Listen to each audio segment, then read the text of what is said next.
자, 그 45장의 말씀을 우리가 이해를 가지려면 우리 이사야서 43장 1절에 보면 43장 1절에 보면 야곱아 너를 창조하신 여호와께서 지금 말씀하시니라 이스라엘아 너를 지으신 이가 말씀하시니 너는 두려워하지 말라 내가 너를 구속하였고 내가 너를 지명하여 불렀나니 너는 내 것이라 이렇게 이제 말씀을 하고 있죠. 이 말씀이 똑같아요.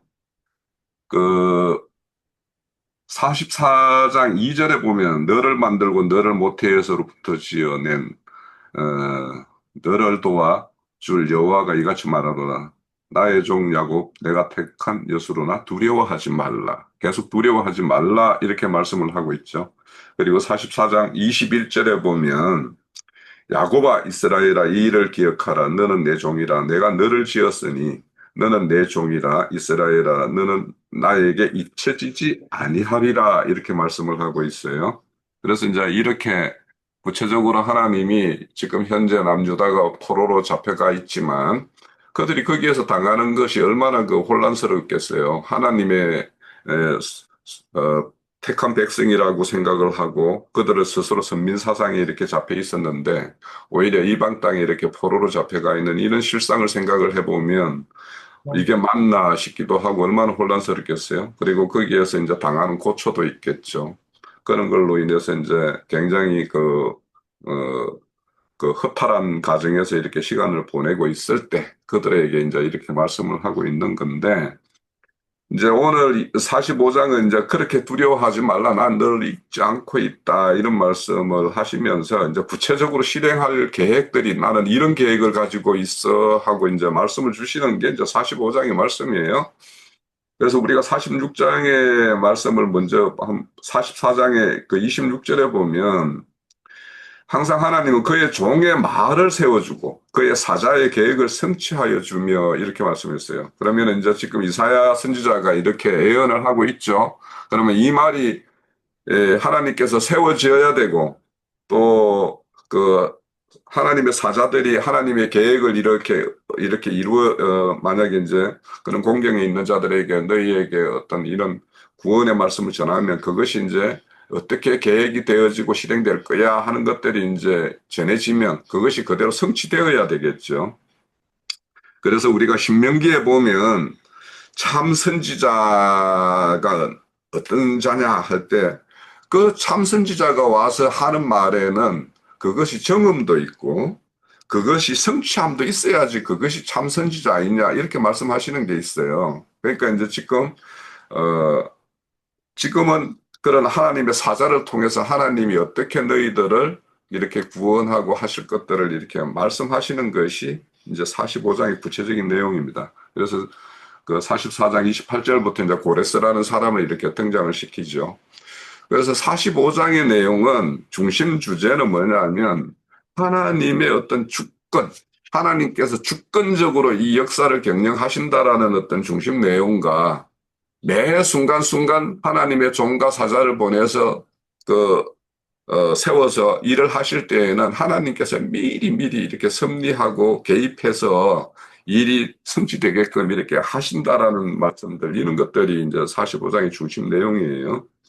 자, 그러면 고레스라는 사람에 대해서 이제 우리가 먼저 생각을 해보면, 고레스가 그 바사 왕으로 취임한 20년 후에야 사실은 이제 남유다가 이렇게 포로지에서 풀려나는 고레스 칙령이 발표가 돼요.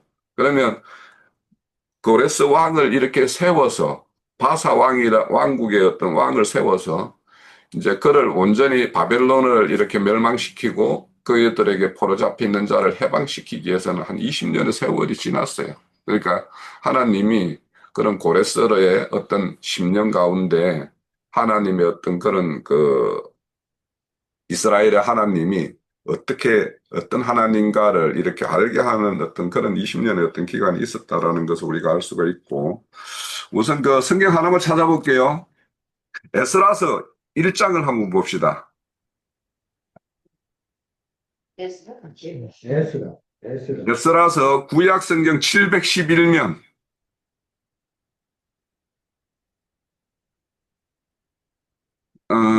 제가 읽어볼게요. 4절까지만 읽어보겠습니다. 바사왕 고레스 원년에 여호와께서 에레미야의 입을 통하여 하신 말씀을 이루게 하시려고 이 에레미야는 이사야의 말을 또 이렇게 인용해서 이제 또 그 후대 선지자죠. 그렇게 이제 그렇죠. 말씀이 이어져죠. 이루려게 하시려고 바사왕 고레스의 마음을 감동시키며 그가 온 나라에 공포도 하고 조수도 내리 이르되 바사왕 고레스는 말하노니 하늘의 하나님 여호와께서 세상 모든 나라를 내게 주셨고 나에게 명령하사 유다 예루살렘 성전을 건축하라 하셨나니 이스라엘의 하나님 참신이시라. 너희 중에 그의 백성된 자 다 유다 예루살렘으로 올라가서 이스라엘의 하나님 여호와의 성전을 건축하라. 그는 예루살렘에 계신 하나님이시라. 그 남아있는 백성이 어느 곳에 머물러 살든지 그곳 사람들은 마땅히 은금과 그 밖의 물건과 짐승들을 도와주고 그 외에 예루살렘을 세울 하나님의 성전에 위하여 애물을 기쁘게 드릴지니라 하였더라. 이렇게 이제 실질적으로 이건 에스라에 의해서 1차 포로기한이 이루어진 그 지도자였죠, 에스라가. 그러니까 이거는 실질적으로 이제 이사야가 그 44장에서부터 45장에 걸쳐서 고레스에 대해서 예언했던 것이 이제 실질적으로 역사상에 이렇게 200년 후에, 뭐 200년이나 150년 그 사이 언저리입니다. 왜냐하면 이사야가 60년 사역을 했어요. 선지자로 60년을 했기 때문에 이제 이사야 선지자로 세움의 초기라면 200년 후에 이루어지고 이사야 말기라면 150년 이후에 이제 이렇게 고레스에 의해서 하나님께서 이사야에게 말한 또 에레미야를 통해서 예언했던 것들이 이렇게 성취되는 어떤 내용을 우리가 알 수가 있어요. 자, 그래서 그런 어떤 그 하나님의 어떤 주권적으로 선지자를 통해서 하나님의 계획을 이렇게 알리시고 이런 것들이 이제 성취되었던 것을 우리는 성경을 통해서 이제 확증을 받을 수가 있습니다. 자, 그래서 우리가 1절에 보면 이제 고레스를 내가 그의 오른손을 붙들고 이렇게 말씀을 해요. 우리가 그래서 오른손이라는 것은 하나님의 어떤 권능과 권세의 어떤 상징을 말하기도 하고 그리고 또 축복도 이렇게 상징하기도 하고 그렇죠. 그래서 우리 대표적으로 보면은 에브라임과 므낫세를 이렇게 야곱이 축복할 때 보면 손을 이렇게 어긋나게 오른손을 에브라임 손에 이렇게 올려서 이렇게 축복하는 것들 이런 것들을 볼 수 있어요. 그래서 오른손을 붙들다 하는 것은 하나님께서 그에게 축복하셔서 그를 통해서 계획하신 모든 일들을 이렇게 이루실 것을 이렇게 말씀하는 것이라고 볼 수 있고요. 우리가 앞에서도 이제 4장 26절에도 보면 종의 말과 선지자의 계획을 다 하나님께서 미리 이제 성취시키실 것이다라고 이렇게 말했는데, 이제 45장 1절에도 보면 그 앞에 열국을 항복하게 하며 그 왕들의 허리를 풀고 그 문을 열고 성문을 닫히지 못하게 하리라 이렇게 말씀을 해요. 그러면 이제 이런 것들이 하나님께서 누군가의 사람을 세워서 일을 계획하시고 했다라면 그 성취하기 위해서 모든 것들을 하나님께서 미리 이렇게 그런 어, 과정을 있게 하셨다라는 거죠. 그래서 미리 하나님은 이런 어, 종을 세워서 그 종을 통해서 이룰 일들을 미리 이렇게 앞서서 이렇게 하신다라는 말씀이 1절과 2절에서 연결돼요. 내가 너보다 앞서서 험한 것을 평탄하고 농문을 쳐고 새빗장을 이렇게 꺾고 이렇게 말씀을 하는데 그 논문이란 가끔 뭐 형제 자매님들은 많은 증거를 주셨고 그래서 실질적으로는 이 논문을 연다라는 걸 우리 각자에게 이제 적용을 한다라면 우리의 이전의 어떤 생각들을 이렇게 꺾어놓기 위해서는 우리가 그것들에 대해서 이게 맞아, 이게 옳은 거야 하는 이런 뭔가 지금까지 자기가 생각하고 계획하고 경영했던 것에 대해서 이게 그 맞는가 하는 의무를 갖게 하고 회의를 갖게 하고 이런 것들을 이제 뭔가 사건을 줘서 이제 그런 생각을 미리 하게끔 만드는 거죠. 그래서 이제 실질적으로 참종이 와서 이렇게 진리의 말씀을 전거했을 때, 아, 그렇구나. 그게 맞구나. 이렇게 스스로 이렇게 그것을 받아들이게끔. 그러니까 늘 어떤 사람이 복음을 이렇게 전거를 했을 때 그걸 듣는다라는 것은 그 이전에 그 어떤 영혼이 이 하나님의 말씀을 들을 수 있는 그런 어떤 사건을 경험하게 하고 그런 환경에 이렇게 처하게 함으로 인해 가지고 이렇게 하나님의 말씀을 듣게끔 이렇게 하는 것이고 또 세비장이라고 하는 것은 자신을 이렇게 꽉 이렇게 뭔가를 움켜쥐고 있거나 강하게 이렇게 자신의 어떤 견고한 진을 가지고 있는 어떤 그런 것들이 되겠는데 이거는 이제 오늘날로 보면은 이제 세상 사람들은 세상 사고로 이렇게 빗장을 치고 있을 것이고 종교인은 자신들이 이렇게 듣고 배운 어떤 교리적인 걸로 이렇게 빗장을 치고 있을 거예요. 그런데 이제 그런 것들을 이제 하나님께서 꺾어 놓는 거다라는 거죠. 그러니까 이런 걸 보면 우리가 전도할 때 우리가 그 어떤 사람의 생각과 뭔가를 이렇게 꺾어 놓겠다라고 생각하는 것이 어찌 보면 무모할 수도 있고 그래서 하나님께서 이런 것을 논문을 쳐서 새빗장을 꺾어 놓은 그런 사람들을 우리가 만나는 것이 중요하죠. 그래서 우리가 기도할 것은 그런 영혼들을 우리가 하루빨리 만나서 함께 교회를 이룰 수 있도록 그런 사람을 만남을 이렇게 갖게끔 해달라는 어떤 이런 기도들이 필요할 것 같아요. 그리고는 이제 이런 논문을 쳐서 세빗장을 이렇게 치고 있는 그 사람 속에는 하나님이 그 어떤 영혼을 꺾어놨다라면 그 사람 속에는 하나님이 알게 모르게 그 어떤 생각과 마음을 주장해서 그 사람 속에다가 이렇게 우리가 잘 이렇게 뭔가 쌓여있는, 뭔가의 어둠으로 쌓여있는 이런 것들을 잘 이렇게 벗겨내기만 하면 참 보화가 될 수 있는 그런 영혼들이 많이 있다라는 거죠. 그러니까 이제 이런 것들은 이제 또 남유다에게 3절의 말씀을 적용을 한다라면 그들이 지금 현재 바벨론 포로로 잡혀가 있기 때문에 그들 생각에서는 자기들이 얼마나 그 절망 가운데 있겠어요. 그죠? 그런 절망 가운데 있기 때문에 그들 스스로는 자기들은 어둠에 거하고 있다라고 이런 생각을 하고 있을 거예요. 그런데 그런 자들에게 이런 선지자가 말하는 이런 하나님께서 이런 고레스라는 사람을 세워서 너희들을 이렇게 하실 거야라고 이런 말씀을 이렇게 들려줬을 때 그것이 그래? 그래서 하나님에 대한 어떤 구원에 대한 새로운 어떤 소망을 갖게 되면 그 사람에게는 이제 그것이 이제 그 보화가 되겠죠. 그래서 이제 이렇게 사람들이 그러니까 남유다가 현재는 하나님의 앞에서 불의와 불법을 행하다가 하나님의 어떤 심판을 받아서 포로라는 그런 암울한 어떤 환경에 있지만 그들이 과거에 자신들의 어떤 범한 것들 이런 것들이 이게 하나님에 의해서 우리가 징계를 받을 수밖에 없겠구나라는 거 이런 것들을 깨닫는다라면 그 속에는 이제 새로운 보화가 이렇게 감추어 있는 것과 같죠. 그래서 하나님은 그런 어떤 어려운 환경 속에 하나님의 어떤 징계라고 할 수 있는 어떤 그런 환경에 있는 사람들을 하나님의 어떤 사람을 보내서 그들에게 하나님의 어떤 뜻을 온전히 전하고 그래서 자신이 지금까지 행했던 그런 걸로부터 돌이켰을 때 하나님은 너에게 어떤 축복을 주실 것인가 하는 것들에 대해서 잘 이렇게 그 사람이 받아들여지면 그 말을 받아들여지면 그 사람 마음속에는 보화가 있죠. 그래서 우리 마태복음에 보면은 밭에 보화를 이렇게 발견한 자는 조용히 가서 그 밭을 다 산다고 그러잖아요. 주님과 같이. 그래서 우리가 어떤 이런 남유다와 같이 이런 어려운 환경에 처해 있는 사람 우리 지체들이 있을 수 있죠. 그런 사람들은 다 하나님께서 이렇게 지금 이사를 통해서 이렇게 말씀 주시는 것을 나에게 이렇게 주는 말씀으로 취하게 되면 이렇게 자신 안에 어떤 그런 보화가 이렇게 감춰 있기 때문에 하나님은 그 영혼을 살 수밖에 없겠죠. 그런 말씀입니다. 자, 그리고 그 사절에 보면은 이제 참 중요한 말씀 같아요. 나는 이걸 보면서 사절에 보면은 너는 나를 알지 못하였을지라도 나는 너에게 칭호를 주었다라는 거.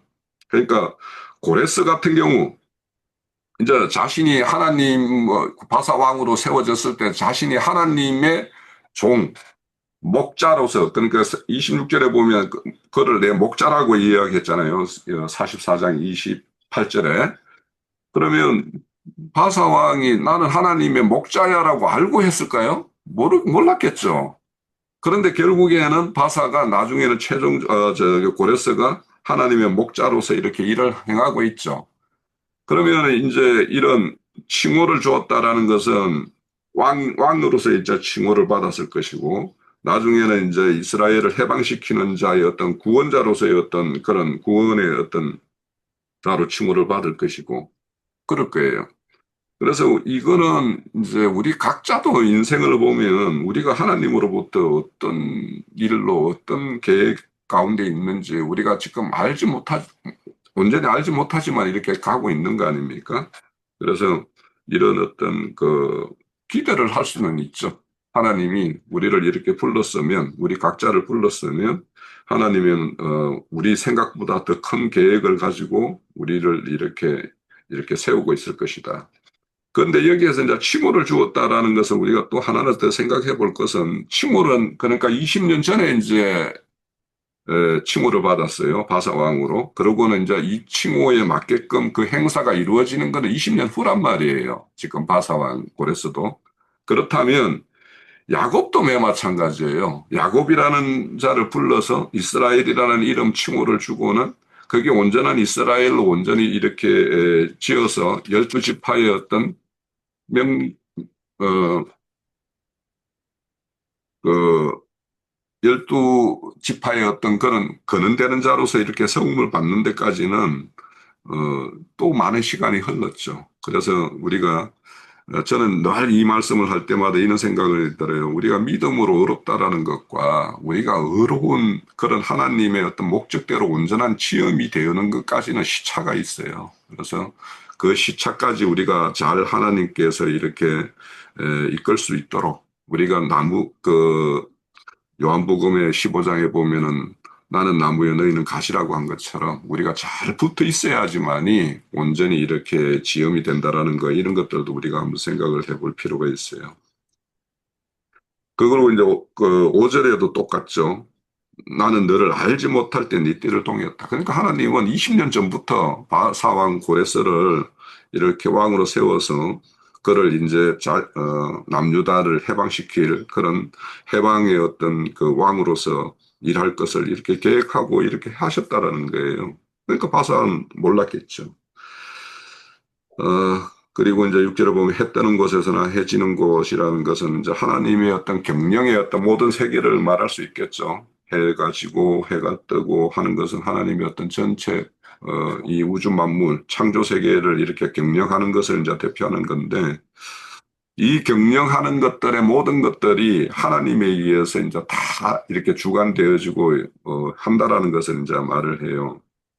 그래서 우리가 하나님의 어떤 그런 그 존재성을 이렇게 생각을 할 때는 가장 대표적인 거는 초월성이에요. 하나님은 그래서 우리가 하나님의 어떤 시공간을 초월한다라는 이런 개념에 대해서만 조금만 이해하더라도 여호와 하나님, 인자 하나님, 성령 하나님이라는 것을 한 하나님이라는 어떤 유일한 하나님이라는 것을 이제 이렇게 우리가 알 수 있는데 그래서 오절에 처음에 보면 나 외에는 다른 신은 없다.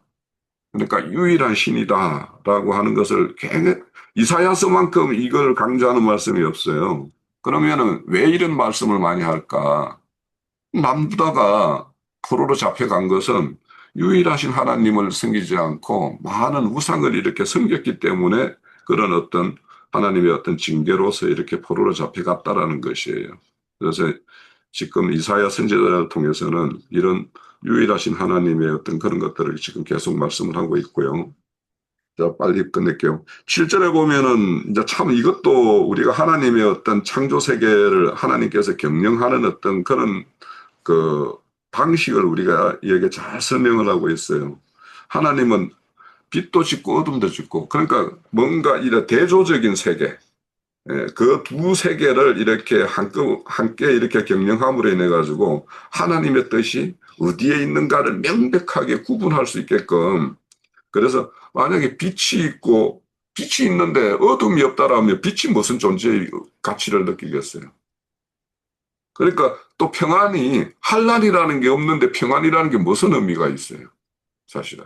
그러니까 우리가 어두움에 거하다가 빛으로 나왔을 때 이 빛의 가치를 이렇게 우리는 온전히 인식할 수 있고 그 가치 매김을 우리 인생 가운데 이렇게 새길 수가 있고 우리가 또 환란 가운데 있다가 이렇게 평안 가운데로 와야지 이게 이 하나님의 어떤 평안의 어떤 가치를 알 수가 있어요.